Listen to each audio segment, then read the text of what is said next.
तो बैठेंगे नहीं, काम नहीं करेंगे।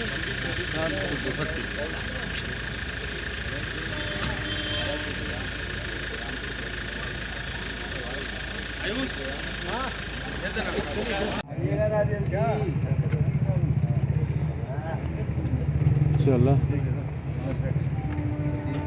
हाँ भाई, छीना झपटी नहीं, रिसीवर ऑन कीजिए। ऑन है। चर्चाएं हुई, एक एक बिंदु पे बातचीत हुई और जो शुरुआत की घटनाओं से कहना चाहता हूं कि 29 जुलाई से लेकर के हमारे रांची आने तक के घटनाओं के बीच में जो प्रकरण हुआ, जो घटनाएं हुए, उन तमाम बिंदुओं पे बातचीत हुई। क्योंकि यह एक प्रक्रिया है। अगर मान लीजिए हमारे साथी विधायक के द्वारा हमारे ऊपर जो एलिगेशन लगाया गया था, तो हम चूँकि हमको पक्ष रखना था, उन्होंने 164 का बयान के तहत और यहाँ जो ईडी में आकर के जो उन्होंने बयान दिया था, उसी से संबंधित सारे सवाल थे। तो लगभग कितने सवाल? बहुत सारे सवाल थे, बहुत सारे सवालों का जवाब और सारा चीज़ जो ऑन रिकॉर्ड होता है, हमारे पक्ष को हमने रखा है, रखा है और निश्चित तौर से बहुत सौहार्दपूर्ण वातावरण में बिना दबाव के सवाल, ठीक है, सवाल को पूछा गया। मैं इत्मीनान से। कुछ ऐसे भी सवाल थे जो उलझा दिया आपको, या लगा कि जवाब नहीं दे पाए, या उचित सवाल नहीं थे जो लगा कि नहीं, क्योंकि ये ज़्यादातर चूँकि ये मनी लॉन्ड्रिंग से संबंधित ज़्यादा सवाल था और जो अनूप सिंह के द्वारा जो हमारे साथी विधायक हैं, उनके द्वारा जो एलिगेशन लगाया गया था, उसी से संबंधित था सारा चीज़।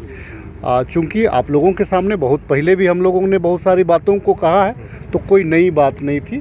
जो हम लोगों ने कहा था तकरीबन उसी बातों को यहाँ भी जैसे इरफान जी कल बोल रहे थे फंसाया गया, वो नाम ले रहे थे कि किसने कैसे किया।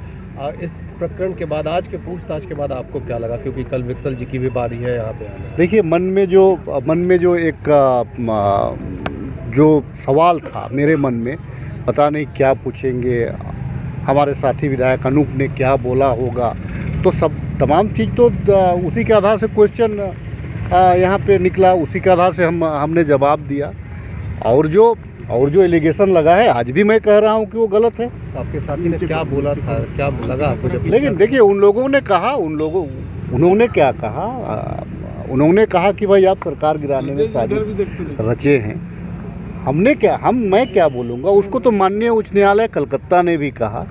हम लोगों ने जो तीन मुझे लगता है कि 3 फरवरी को जो हमारा जो रांची माननीय हाईकोर्ट में जो चला, उसमें भी सारी बातें सामने आई। माननीय न्यायालय से बड़ा तो कुछ नहीं होता है। माननीय न्यायालय ने इस पे कटाक्ष भी किया, माननीय न्यायालय ने कमेंट किया है, तो ये बड़ी बात है। क्या लगता है ईडी के जो जांच कर मैं पूरे एजेंसियों को मैं अपनी ओर से पूरी तरह से मैंने सपोर्ट किया और माननीय न्यायालय का जो भी फैसला है उसका मैं सम्मान करता हूं। माननीय न्यायालय और जो अभी जो इंक्वायरी में जो ईडी के द्वारा जो मुझे बुलाया गया, मुझे अगर मान लीजिए बुलाया जाएगा तो मैं फिर से सम्मान करता हूं, मैं फिर से उनको कोऑपरेट करूंगा। चलिए।